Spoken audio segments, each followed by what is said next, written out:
Brock Lesnar WWE के इतिहास के एक ऐसे सुपरस्टार हैं जिन्हें बहुत ही ज्यादा बचा कर रखा गया है। इसका मतलब ये है कि WWE लेसनर को बड़े मैच हराने में काफी संकोच करता है और अगर वो उसे हारने के लिए बुक करते भी हैं तो आमतौर पर मैच के एंड में कुछ चीटिंग हुई होती है। हालांकि कुछ ऐसे भी रेसलर्स रहे हैं जो कि लेसनर को बिना किसी चालाकी और चीटिंग के हरा चुके हैं। लेकिन कौन है वो रेसलर्स? चलिए आज आपको हम रेसलमेनिया पे दिखाते हैं ऐसे 8 सुपरस्टार्स को जिन्होंने ब्रॉक लेसनर को बिना किसी चालाकी के साफ हराया है।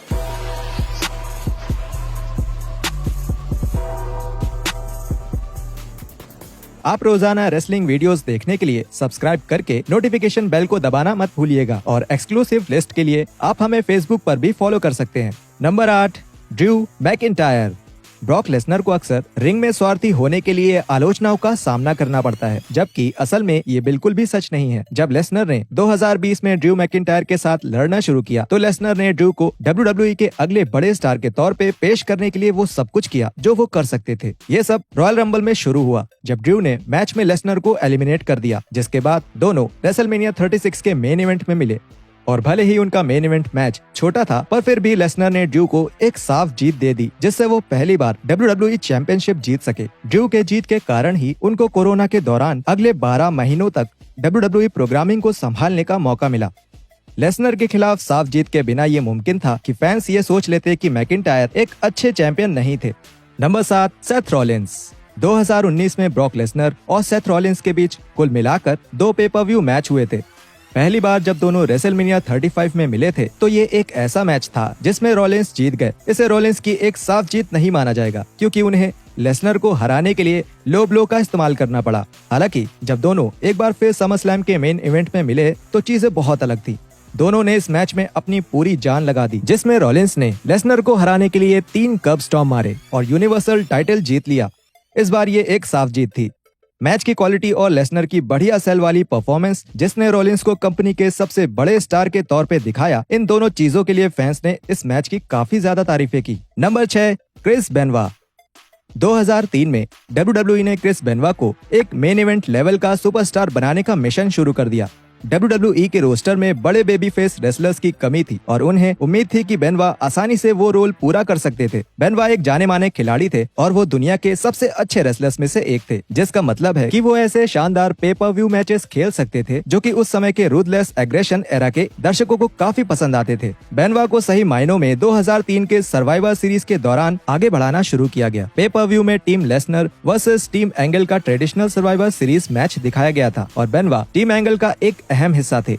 ब्रॉक लेसनर उस समय WWE चैंपियन थे और भले ही उनका टाइटल दांव पर नहीं लगा था, फिर भी बेनवा ने मैच में शानदार खेल दिखाया।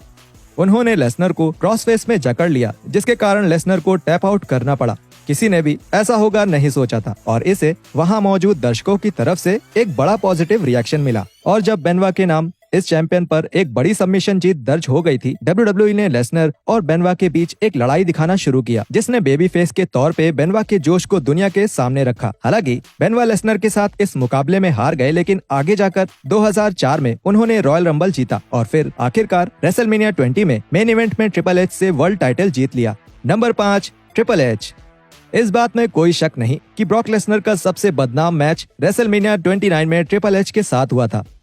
लेसनर ने ट्रिपल एच और शॉन माइकल्स का हाथ तोड़ दिया, जिसके बाद दोनों के बीच कई महीनों तक लड़ाई चलती रही। एक दूसरे के खिलाफ उनका पहला मैच 2012 के समरस्लैम पे-पर-व्यू में हुआ, जिसमें लेसनर ने ट्रिपल एच को टैप आउट करवा के हरा दिया। उम्मीद के मुताबिक एक और मैच तय हुआ, जो कि रेसलमेनिया 29 में होने वाला नो होल्ड्स बार्ड मैच था। लेकिन मैच में जाने के बाद फैंस को उम्मीद थी कि लेसनर रेसलमेनिया में एक बड़ी छाप छोड़ेंगे और WWE के लेजेंड को हराएंगे। हालांकि जब WWE ने ये ऐलान किया कि इस मैच में ट्रिपल एच का करियर दांव पे होगा, तो फैंस को ये समझ आ गया था कि इसका नतीजा पहले से ही तय था। 2013 में ट्रिपल एच किसी कीमत पर नहीं रिटायर होने वाले थे और इस शर्त ने मैच के नतीजे पर पानी फेर दिया। हालांकि ट्रिपल एच को मैच जीतने के लिए कई सारी हथियारों और यहाँ तक कि शॉन माइकल की मदद की भी जरूरत पड़ी, लेकिन क्योंकि ये एक नो होल्ड्स बार्ड मैच था, इसलिए इसे ट्रिपल एच की एक साफ जीत माना जाएगा, क्योंकि ट्रिपल एच ने मैच के नियमों के खिलाफ जाकर कुछ भी नहीं किया। नंबर 4, कर्ट एंगल और ब्रॉक लेसनर के बीच हुई लड़ाई को WWE के इतिहास की सबसे बड़ी राइवलरी में से एक माना जाता है। दोनों ने काफी सारे बड़े मैच खेले हैं, जिसमें एक रेसलमेनिया मेन इवेंट और 2003 में स्मैकडाउन पर खेला गया एक आयरन मैन मैच शामिल है। दोनों में जबरदस्त केमिस्ट्री है और दोनों एक दूसरे के खिलाफ खेलते हुए हर एक मैच में कुछ नई चीजें करते थे और मजेदार परफॉर्मेंस देते हैं। 2003 में उनका समर स्लैम में खेला गया मैच भी ऐसा ही था, जहां दोनों ने बहुत ही शानदार मैच दिखाया, जिसे फैंस अक्सर भूल जाते हैं।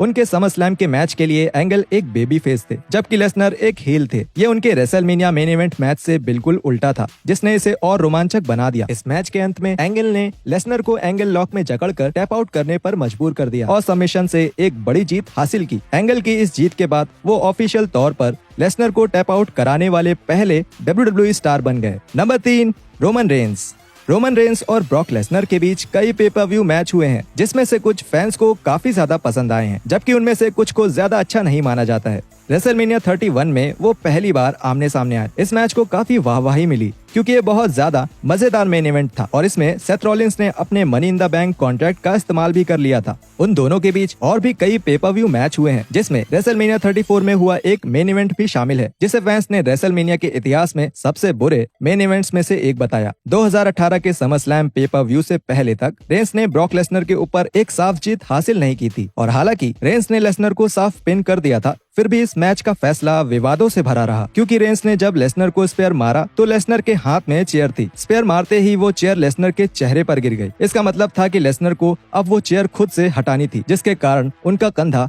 मैट से ऊपर उठ गया। फिर भी ये ऑफिशियल तौर पर रेंस के लिए एक साफ जीत थी। इसके बाद के सालों में उनकी दुश्मनी बनी रही और 2021 के क्राउन ज्वेल पेपर व्यू में एक बार फिर से दोनों आमने सामने आए। रेंस ने इस मैच में जीत हासिल की, लेकिन रेंस के नए हील अवतार के कारण हेड ऑफ द टेबल के लिए ये एक साफ जीत नहीं थी। Number 2, John Cena.